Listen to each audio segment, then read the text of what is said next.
నమస్తే. ఆమెకు కేబినెట్ హోదా అందుకేనా? ఏపీ కూటమి ప్రభుత్వం 15 మంది విప్లను కొత్తగా నియమించింది. అలాగే చీఫ్ విప్లుగా జీవి ఆంజనేయులకు ఛాన్స్ ఇచ్చారు. ఇక చీఫ్ విప్కి కేబినెట్ హోదా ఉంటుంది. మిగిలిన వారికి ఎమ్మెల్యే ప్రోటోకాల్ మాత్రమే ఉంటుంది.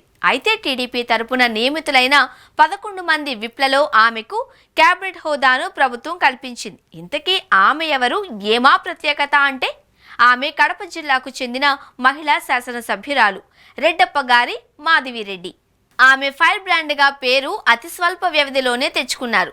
ఆమె వైసీపీకి కంచుకోట లాంటి కడపలో టీడీపీ జెండాను దాదాపుగా 25 ఏళ్ల తరువాత ఎగరేశారు. దాంతో అది టీడీపీకి ఎంతో ఘనమైన విజయంగా మారింది. పైపెచ్చు జగన్ సొంత గడ్డ మీద సాధించిన ఈ విజయం అపూర్వమని టీడీపీలో పెద్దలు సంతోషించారు.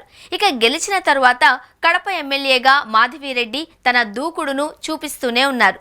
జగన్ను జస్ట్ పులివెందుల ఎమ్మెల్యే అని ఆమె అభివర్ణించడంతో మొదలుపెట్టి కడప కార్పొరేషన్లో ప్రోటోకాల్ రగడ ద్వారా మొత్తం వైరల్ అయ్యారు. ఆమె కేవలం ఎమ్మెల్యేగానే సభకొచ్చారు. అందువల్ల ఆమెకు మేయర్ పక్కన సీటు వేయనక్కరలేదు అని ఆ ఎపిసోడ్లో వైసీపీ నేతలు అన్నారు. దానికి రిటార్డ్ అన్నట్లుగా ఇప్పుడు ఆమెకు కేబినెట్ ర్యాంక్ హోదాతో పాటు విప్ పదవి లభించింది. ఇక ఆమె ఏ కార్యక్రమంలో అయినా ప్రోటోకాల్తోనే హాజరవుతారు.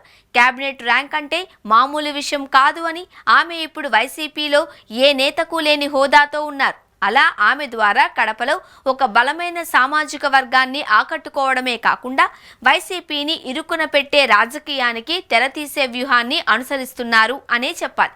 మొత్తానికి చూస్తే టీడీపీలో మంత్రులుగా చేసిన వారు 4-5 సార్లు గెలిచిన వారికి విప్ పోస్టులు ఇచ్చారు.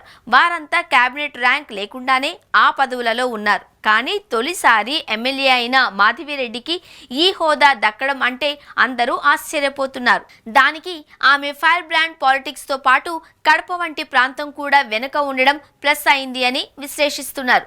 మరి తనకు ఇచ్చిన కేబినెట్ హోదాతో పాటు తన మీద టీడీపీ అధినాయకత్వం పెట్టుకున్న ఆశలను మాధవిరెడ్డి ఎంతవరకు నెరవేరుస్తారో చూడాల్సి ఉంది అని అభిప్రాయపడుతున్నారు.